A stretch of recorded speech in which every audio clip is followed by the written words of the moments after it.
Adventure and Pullman on W4CY Radio.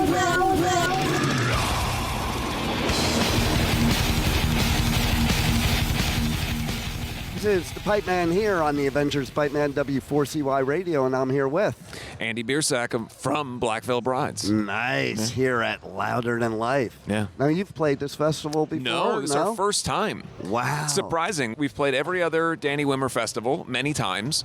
For whatever reason, this one has just never worked out schedule-wise, so we're really honored, and I heard just now that this is now officially the largest music festival in attendance in the United States, in the history of the United States. So, correct. Pretty cool. And you came at the right time. They had to put 2 new stages because you're here, because you're bringing such a big crowd. There you go. And so now there's 7 stages at this festival. Yeah. And as you saw, it's massive. Yeah. And it even includes, did you see it includes the amusement park? I did. I saw the Ferris wheel on the way in. Oh, well, you got to see a picture of the Ferris wheel from last week. I'm going to pull it up while we're talking.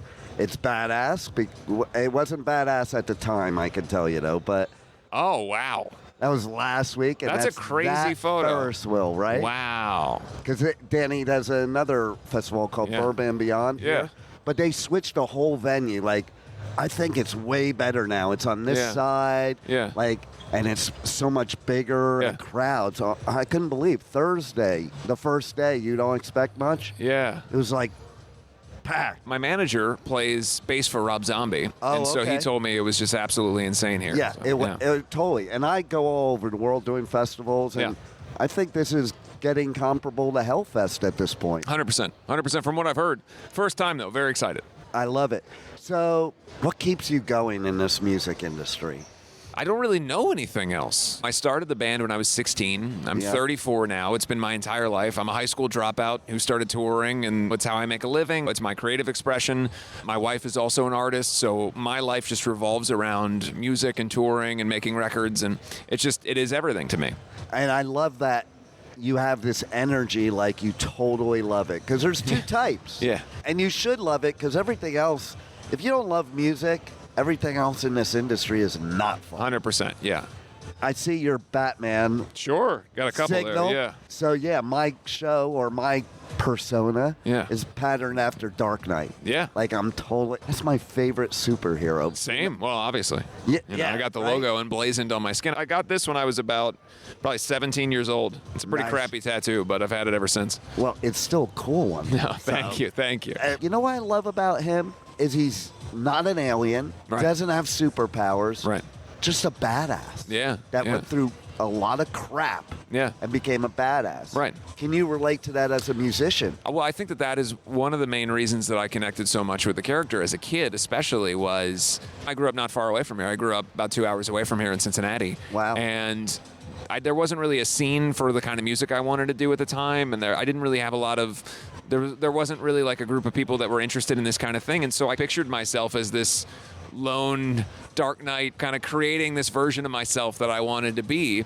And going on stage was almost like putting on the bat suit. You know, it's a different version of me. Yeah. And I think even on just a personal level, connecting to the character. And then my dad is a big fan of the character, and he and I connected on that. And we've always read comics together and seen the movies together and everything, and we're really close. So it's just a big part of my life. I'm glad you brought up about when you go on stage, because same as me in radio, it's like as soon as the mic turns on, there's that alter ego character. Like people don't realize there's multiple facets of everybody's personality, and they look at you up on stage and they think that's who you are all the time. Right. So speaking of that, music isn't part of the answer. Yeah. What's your passion now? Well, I've always been very passionate about sports. I've been lucky to get to... I did, for a number of years, I hosted the pregame show in Cincinnati on the radio station in Cincinnati for the Bengals. It was 3 hours every Sunday pregame. But that's a big part of my life. I grew up playing sports, so I've always been into that. I like collecting. I collect a lot of toys and stuff like that. So I guess you could say like little kid hobbies. I'm just, I'm an adult with disposable income, so I can afford to have little kid hobbies. Right. Yeah. Why not? Yeah. Like my kids will always say to me, "Oh, you're just a big kid." Yeah. That's the way it should be. I think that's the way to be. Yeah. That's where life is fun. So how'd you like being on that side of the mic when you were announcing and doing all that? Oh, I really loved it. Yeah, and again, kind of I had a little bit of pedigree. My dad did radio when I was a kid. He had a show on a country music station in Dayton, Ohio, and nice. He did sports radio as well, and so I kind of followed in the footsteps in that way. I've just always enjoyed hearing the sound of my own voice, so it was the perfect industry. Most people don't either, right? They're like, oh, I hate how I sound, but no, not me. You go, you sound fine, but I love that you love your own voice. That says a lot right there. Well, I'm a lead singer, so we got a little bit of an ego issue. Let's hope so, right? And so, Danny Wimmer. Yeah. You've done festivals all over the world. Yeah. How do you like how Danny Wimmer treats the artist? It's changed the game, really. We've played...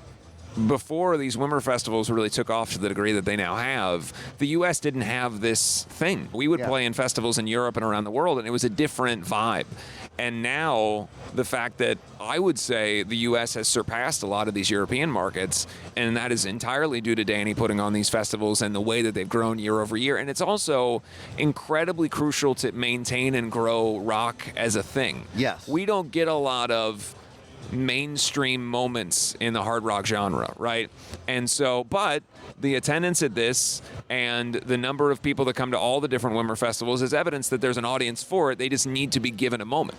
Nobody knew how to do it right till Wimmer is the point. I think part of that is how you treat the artist. 100%. You know, and like in 16 years of doing his festivals, I've never heard artists say a bad thing about Wimmer. No, there's nothing to say. It's a great experience. The shows are huge. The crowds are great. And there's excellent amenities for the artists. There you go. One story, good or bad, in your whole musical career, what really sticks out in your mind? Wow. There's a lot. That's why that's always the hard question. It's a tough question, isn't it? Well, I'll tell you what's sticking out right now. I jumped off a stage in 2011 about 30 feet down to the ground and landed on a marble pillar and broke all my ribs. Oh. And when sometimes now at 34, that is very present in my mind as I feel the pain of those broken ribs. So I woke up this morning with a little bit of I guess you could call it a souvenir of my past. Right. A souvenir of, boy, I was an idiot. Yes. Yeah. I was not particularly smart in those days. This is my souvenir of being an idiot. Okay. This is my battle vest. The battle vest. That's a classic. I climbed up on Marshall's stack at a show and did a stage dive, full swan midair. The crowd moved, and the blood is on this vest. Wow. Knocked out my whole front teeth. That's a real battle vest. Yeah. Yeah. Totally. Yeah. So, anything else you want to share with the listeners that you have coming up, everything going on that we haven't covered already? We just finished a new record. It'll be out next year. We have one song out right now called Hallelujah from the record, and we'll have another song out by the end of this year. And then touring all next year. We're very excited about it. All right. Well, man, you guys rock. I'm glad you're here at Louder Than Life. Thank you. And thanks for being on the Adventures of Pipeman. Appreciate it. Thank you for listening to the Adventures of Pipeman on W4CY Radio.